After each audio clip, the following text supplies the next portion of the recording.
Muy buenas tardes y bienvenidos a todos al primer evento de la agenda anual de la Fundación Federalismo y Libertad, Diálogo Federal. En nombre de la Fundación quiero agradecer a todos los presentes y a la Fundación Friedrich Naumann para la Libertad, de la cual nosotros somos contraparte aquí en el noroeste argentino. Sin más, quiero proceder al evento explicándoles que el mismo constará de 2 mesas paneles, cada una con un moderador y un invitado especial, en la que al finalizar la ponencia ustedes podrán realizarles preguntas. Las mismas deben ser puntuales, breves y concisas, así todos tengamos la oportunidad de hacerles preguntas a los disertantes. A continuación quiero invitar a subir al primer panel al historiador Carlos Páez de la Torre y al embajador de Suiza, Heinrich Schellenberg. Adelante, un aplauso para ellos. Señor Heinrich Schellenberg, embajador extraordinario y plenipotenciario de Suiza, señoras y señores, creo no equivocarme al decir que no es muy frecuente la visita de embajadores a Tucumán, y en la gran mayoría de los casos llegan un poco en silencio. Saludan discretamente a las autoridades, miran nuestras montañas, visitan la casa histórica, una brevísima nota en el diario y después se van. Es felizmente distinto el caso del señor embajador extraordinario y plenipotenciario de Suecia, a quien tengo el honor de dar la bienvenida y presentar esta noche por gentil pedido de la Fundación Federalismo y Libertad.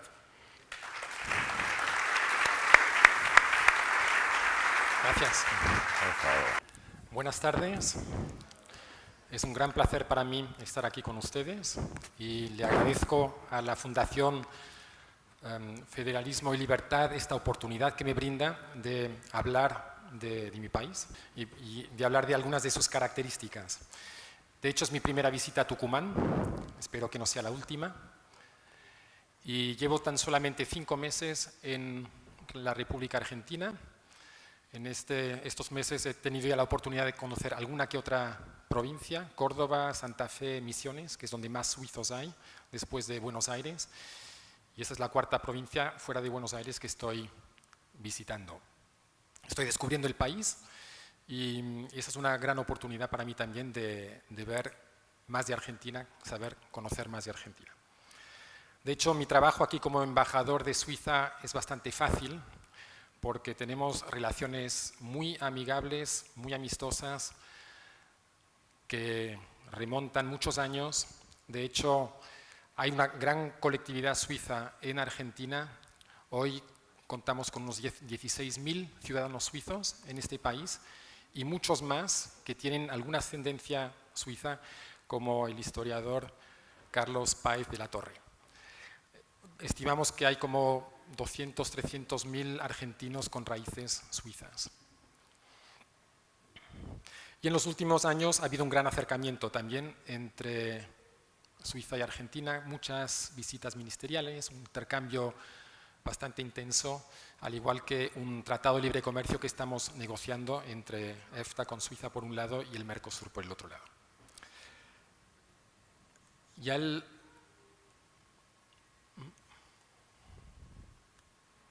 ¿Esto no se mueve? ¿Ya no se mueve? Ah, voilà. Bueno, una imagen de mi ciudad natal. Quería presentarme, pero ya lo ha hecho el señor Carlos Páez de la Torre, de forma que solamente enseñarles una imagen del lugar donde nací, la ciudad de Zúrich. Y bueno, hace ya muchos años que no vivo en Zúrich, he dado la vuelta al mundo varias veces, he tenido, como ya ha sido mencionado, varios cargos diplomáticos. El último fue de embajador en Arabia Saudí. Anteriormente estuve de cónsul general en Shanghái y he hecho puestos como México, Tailandia y Suecia. A ver, otra imagen bonita de mi país. Muy bien. Para comprender Suiza y su política es bueno tener algunas nociones históricas del país. Suiza se encuentra en el corazón de Europa y estamos en la encrucijada entre 3 grandes países, Alemania, Francia e Italia. Y somos una mezcla en realidad. Somos un pueblo cuyos orígenes remontan a los helvecios. Fueron los primeros colonizadores de Suiza, luego llegaron los romanos. Suiza fue totalmente romanizada, éramos parte del imperio, parte integrante del imperio romano, y luego llegaron las tribus germanas del norte, que fueron las que acabaron con el imperio romano y se establecieron también en Suiza. Entonces nosotros somos una mezcla de estas tres etnias, ¿no? Celtas, romanos y germanos. Y de hecho, según la región, pues la mezcla es un poco distinta, ¿no? Más germana en la parte de habla alemana de Suiza, más romana en la parte de habla francesa o italiana de habla suiza. Pero somos una gran mezcla. Y luego llegaron muchos inmigrantes, ¿no? Hoy en día hay 25% de extranjeros en Suiza. Somos hoy en día un crisol prácticamente de Europa. ¿Cómo se creó el Estado moderno suizo? Fuimos históricamente parte del Imperio Alemán, del Sacro Imperio Romano-Germano, y poco a poco hubo un proceso de desvinculación del Sacro Imperio Romano-Germano. Empezó... Uy, me he pasado. Voilà. Todavía no domino aquí la tecnología. Los orígenes son en realidad 3 cantones en el centro de Suiza que se unieron para sublevarse contra el Imperio Alemán. Fue el juramento del Rütli. Tiene también mucho de mitológico, pero bueno, ahí es donde están las raíces del Estado moderno suizo. Luego hubo varias guerras, ¿no? Después de la guerra de Suabia, de facto fuimos independientes del Imperio Romano, Sacro Imperio Romano-Germano. Luego llegó la guerra de los 30 años, que terminó con la paz de Westfalia. Ahí se reconoció la independencia de Suiza. En el 1847 hubo una guerra civil, la guerra del Sonderbund, entre los cantones que no querían crear una confederación integrada con un gobierno y los que sí querían avanzar por ese camino. 300 muertos, perdieron los conservadores, ganaron los liberales, se creó la Confederación Suiza tal como la conocemos hoy. Es decir, Suiza en su forma actual remonta a 1848, que es cuando se unificó el país. Antes cada cantón era un estado independiente, con su propia moneda, con sus aranceles, etcétera, etcétera. Muy bien.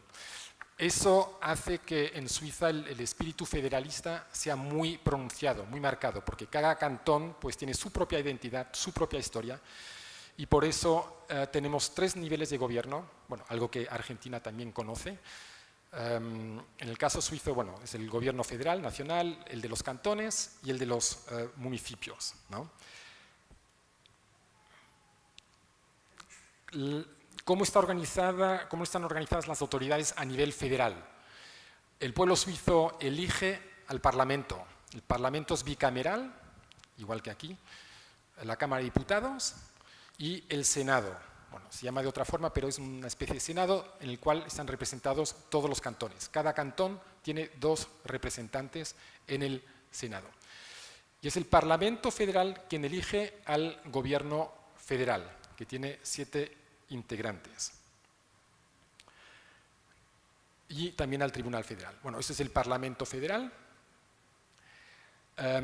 La Constitución suiza define cuáles son las competencias a nivel federal, como en la mayor parte de los países federales o de los estados federales. La Confederación Suiza es responsable de las relaciones exteriores, del comercio, de las aduanas, moneda, de la infraestructura, etc. Todo está claramente definido en la Constitución. Luego hay competencias compartidas, como la educación, que en primer lugar es competencia de los cantones, pero también hay algunas competencias federales en cuanto a la educación, la salud, etc. Este es el gobierno, como decía, 7 integrantes, es el gobierno más pequeño en el mundo, y tenemos un presidente que es simplemente uno de los 7. Actualmente es el que tiene la Cámara, que es nuestro ministro de Hacienda, y la presidencia va rotando año tras año, es decir, cada año cambiamos de presidente. El presidente es simplemente el primus inter pares, como se diría en latín. no tiene más atribuciones que los demás miembros del Consejo. Las decisiones se toman conjuntamente, ¿no? como gremio. Entonces, una decisión del gobierno suizo es una decisión de este Consejo y el presidente no tiene más atribuciones. La idea también de tener un gobierno colegial, ¿no? Un gremio, sin un presidente fuerte, es evitar la concentración de poder. También precisamente porque somos un país multilingüístico, multiconfesional, multiétnico, y no se quiere que una etnia en específico, en particular tenga o acumule demasiado poder. Por eso en Suiza le damos mucha importancia a la distribución del poder y siempre los integrantes del gobierno representan diferentes regiones, diferentes partidos. Hay 4 partidos políticos en el gobierno suizo, 4 partidos políticos. Y hay 4 suizos alemanes, de habla alemana, hay 2 suizos de habla francesa y un suizo de habla italiana, ¿no? Y así todos están contentos, todos participan y todos tratamos de entendernos. Las malas lenguas dicen que los suizos nos entendemos bien porque no nos comprendemos, porque hablamos diferentes idiomas. Pero bueno, nos está funcionando bastante bien, ¿no? Eso también hace que los cantones sigan siendo actores políticos de gran importancia. Las competencias cantonales van muy lejos, los cantones son muy celosos y quieren preservar sus competencias. Cada cantón tiene su propia constitución, cada cantón tiene sus autoridades más o menos similares a las que existen ya a nivel federal. Lo que pasa hoy en día es que con la globalización, con la internacionalización también de la política, cada vez más asuntos se deciden, se discuten a nivel internacional, lo cual va erosionando las competencias cantonales, ¿no? Los cantones están ahí tratando de defender su área de competencias. Les cuesta un poco de trabajo hoy por hoy. Esos son los idiomas principales, los 4 idiomas oficiales que se hablan en Suiza. Como pueden ver, la parte marrón es la parte alemana, es la mayoría, son un 65% más o menos de la población suiza que es de habla alemana. La parte roja o ocre es la parte de habla francesa, un 25%, y la parte marrón oscuro es la parte de habla italiana, que es un 7-8%, ¿no? Y luego hay 2 manchas ahí, que es la parte, es la región alpina de habla romanche. Es un idioma muy minoritario que es solamente hablada por 50.000 personas. Ahora, ustedes se preguntarán cómo funciona un país con diferentes idiomas, el gobierno, por ejemplo, ¿no? Cada cual habla su idioma, cómo se entienden. Y sí nos entendemos, ¿no? Es decir, lo que dije antes no es del todo verdad, tal vez hasta cierto punto sea verdad, el que no siempre nos comprendemos, pero en general las autoridades suizas a nivel nacional funcionan de forma trilingüe. El 4º idioma es muy minoritario, no es usado. Entonces, en el gobierno, por ejemplo, cada cual habla su idioma y todos entienden todos los idiomas. Así es como funciona. Y así es también como funciona, por ejemplo, el Ministerio de Relaciones Exteriores. Yo escribo mis informes en alemán, yo soy de la parte de habla alemana. Mis colegas francófonos escriben en francés. No se traduce nada, todos entendemos los idiomas. Una característica de la política suiza es su carácter, es que combinamos la democracia indirecta, es decir, a través de representantes electos, ¿no? Un parlamento, con elementos de democracia directa. Democracia directa, eso es un ejemplo, el mejor ejemplo de la democracia directa. El pueblo se reúne para adoptar leyes y para tomar decisiones, ¿no? Claro, eso solamente se puede hacer en cantones muy pequeños. De hecho, esta forma de democracia existe ya solamente en 2 cantones, Glarus y Appenzell-Roda Interior, con algunos miles de habitantes. Se reúnen y ahí toman las decisiones. Esa es la democracia más directa que existe, ¿no? En un cantón como el mío, Zúrich, con 1.3 millones de habitantes, pues no es factible, no es viable. Pero hay otros instrumentos de democracia directa, que son el referéndum, que va en contra de leyes aprobadas por el Parlamento, y la iniciativa popular, ¿no? 50.000 firmas, eso ya es a nivel nacional. Referéndum, 50.000 firmas, la iniciativa popular, 100.000 firmas. Y luego a nivel cantonal, cada cantón tiene también sus instrumentos de democracia directa. Ahora, ¿cómo funciona? Por ejemplo, el referéndum, hay dos tipos de referéndum. El referéndum facultativo y el referéndum obligatorio. El obligatorio, hay que someter al pueblo suizo cada cambio de constitución, cualquier adhesión a una organización supranacional, por ejemplo, la Unión Europea. Si quisiéramos adherirnos a la Unión Europea, habría que someterlo a votación. Y luego las leyes federales urgentes, eso ya es un caso menos frecuente. El referéndum obligatorio. Más interesante y más frecuente es el referéndum facultativo. El Parlamento suizo aprueba una ley. Hay un grupo de ciudadanos que no están de acuerdo con esa ley, le avisan al gobierno que no están de acuerdo y que van a juntar firmas. Tienen un plazo de 100 días para juntar 50.000 firmas. Y si lo logran, esa ley es sometida a votación popular, ¿no? Es decir, el pueblo suizo tiene que votar. Entonces, el Parlamento, pues eso limita un poco las competencias del Parlamento. La iniciativa popular. Un grupo de ciudadanos suizos estiman que habría que hacer una ley sobre cualquier tema, ¿no? Una ley, más bien, son cambios de constitución, ¿no? los que se contemplan en la iniciativa popular. Lo anuncian a la Cancillería, al gobierno suizo, y tienen 18 meses para juntar 100.000 firmas, ¿no? La someten, las 100.000 firmas, si lo logran, las someten a las autoridades suizas, que verifican que todo sea correcto, y luego el pueblo suizo vota, ¿no? Es decir, el pueblo suizo está muy involucrado en la política, en la toma de decisiones y en la aprobación de las leyes. De hecho, votamos cada 4 meses en Suiza, y también lo que es interesante es ver cómo las iniciativas populares han ido evolucionando. Hay cada vez más, ¿no? Estamos votando cada vez más.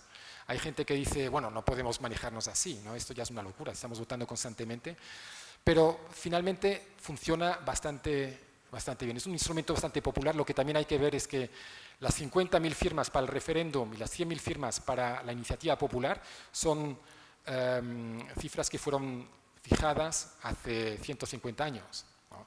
Hoy en día, con el triple de la población de entonces y con todos los medios tecnológicos que existen, es mucho más fácil juntar ese número de firmas. Entonces casi cualquiera puede lanzar el referéndum, recoger las 50.000 firmas o 100.000 firmas para una iniciativa popular. Pero es un instrumento muy popular, funciona bastante bien. Y, por ejemplo, ahora el 19 de mayo votaremos, va a ser la próxima votación, votaremos acerca de una reforma fiscal, y un segundo tema es la ley de armas, ¿no? Una modificación de la ley de armas. Entonces vamos a votar sobre dos temas. Así que, ¿cuáles son las características de este sistema que combina, pues, la democracia indirecta, ¿no?, a través del Parlamento, con la democracia directa? Así que una democracia semidirecta. La ventaja, tiene como todo ventajas y desventajas, ¿no? No es que sea la respuesta ideal, ¿no?, para resolver las cuestiones políticas, pero tiene ventajas y desventajas. Una ventaja es, por ejemplo, que el Parlamento se esfuerza muchísimo en crear leyes equilibradas, porque saben que si no son buenas, va a haber un referéndum y el pueblo las va a tumbar, ¿no? Y siempre se trata de buscar un consenso, ¿no? Es decir, todo se negocia y todo al final, pues, tiene que ser del gusto de una mayoría, ¿no? Porque si no, no va a pasar. La desventaja es que, claro, son procesos más largos, más lentos, ¿no?, más complejos. Favorece también cierto conservadurismo. Por ejemplo, el gobierno suizo piensa de forma más vanguardista, digamos, ¿no? Y quiere hacer alguna reforma y el pueblo suizo pues muchas veces dice que no, ¿no? Así no. Se frena, muchos procesos se frenan. Por ejemplo, la introducción del IVA en Suiza tomó 4 votaciones hasta que el pueblo suizo dijo que sí. El IVA, que es un instrumento fiscal indispensable en cualquier democracia moderna, en cualquier país moderno, pues el pueblo suizo lo rechazó 3 veces, y solamente a la cuarta, ¿no? La cuarta fue la vencida, no la tercera. Bastante complicado, ¿no? Luego, por ejemplo, las Naciones Unidas. El pueblo suizo no quería adherirse a las Naciones Unidas. Tuvimos una votación en el 1986. El 75% del pueblo suizo dijo que no, ¿no? En el 2002 por fin lo logramos. Somos miembros de las Naciones Unidas desde el 2002, ¿no? Es decir, todo se vuelve más lento. Al mismo tiempo también a veces arroja resultados bastante sorprendentes este tipo de democracia o de consultas. Hace no tanto, en el 2012 me parece, votamos acerca de, bueno, había una iniciativa para que todo el mundo tuviera 6 semanas de vacaciones, ¿no? 6 semanas de vacaciones. Y curiosamente el 66% de la población suiza rechazó la propuesta, ¿no?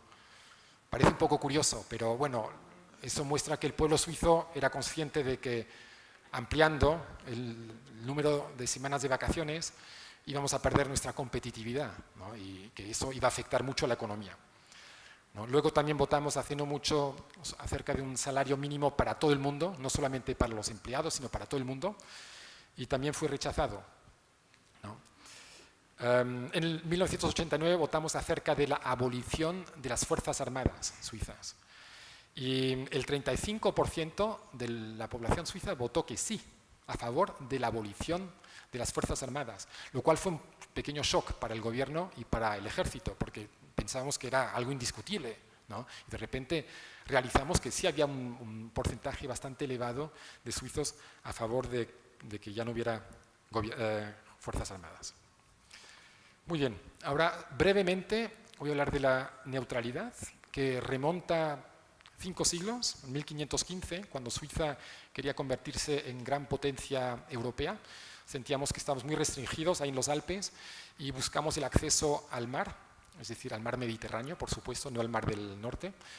Y invadimos el norte de Italia y vinieron los franceses y nos dieron una paliza.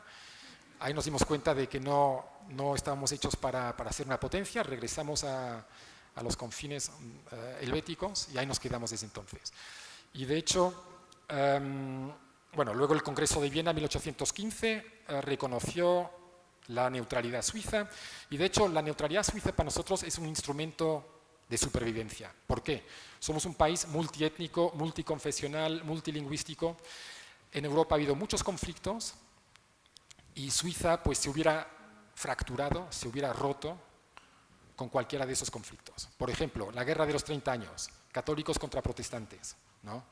No solamente, es un poco más complicado, pero Suiza, mitad católica, mitad protestante, pues hubiera dividido a Suiza, ¿no? Las guerras franco-alemanas, todas las guerras franco-alemanas. Suiza, un país de lengua francesa, de lengua alemana, también, ¿no? Pues hubiera desgarrado al país, ¿no? Entonces, la única forma de sobrevivir como país, como unidad, era absteniéndonos, ¿no? Absteniéndonos. Ahora, como salimos indemnes prácticamente de la Segunda Guerra Mundial, cuando Europa estaba destruida, a Suiza apenas le tocó. Claro, sufrimos privaciones y tal, pero Suiza salió prácticamente intacta, ¿no? De la Segunda Guerra Mundial. Y eso no a todo el mundo le agradó mucho, ¿no? Porque parecía que Suiza había actuado tal vez de forma egoísta hasta cierto punto. No nos habíamos mojado y habíamos sobrevivido muy bien sin mojarnos. Y eso hizo que nos impulsó a mostrar más, una neutralidad, a interpretar nuestra neutralidad de forma mucho más activa, ¿no?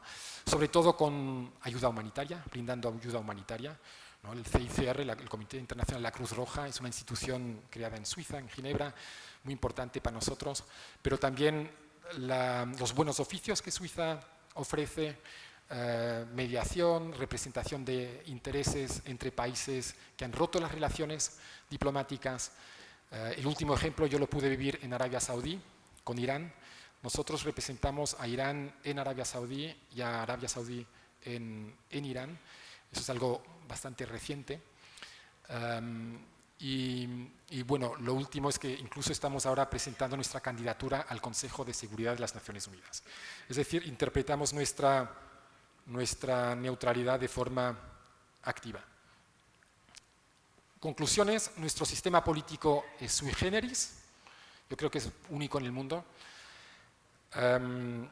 Tenemos una descentralización muy marcada del poder, de la política, una participación muy activa del electorado. Nuestra política se caracteriza por consensos, ¿no? Siempre se busca acuerdos también con el opositor político. Y en la política exterior somos muy cautelosos, pero activos. Muchas gracias por su atención.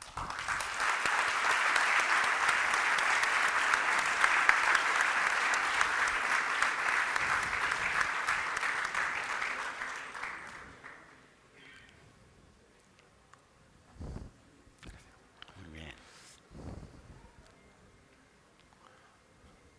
Hola. A continuación vamos a dar lugar a una pregunta porque no tenemos más tiempo, así que les pido por favor el que quiera hacer una pregunta, levante la mano y le vamos a acercar un micrófono. Allá.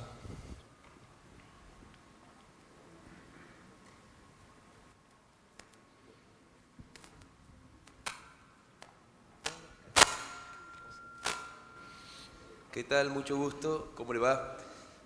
La pregunta que le quería hacer yo era sobre los procesos de integración.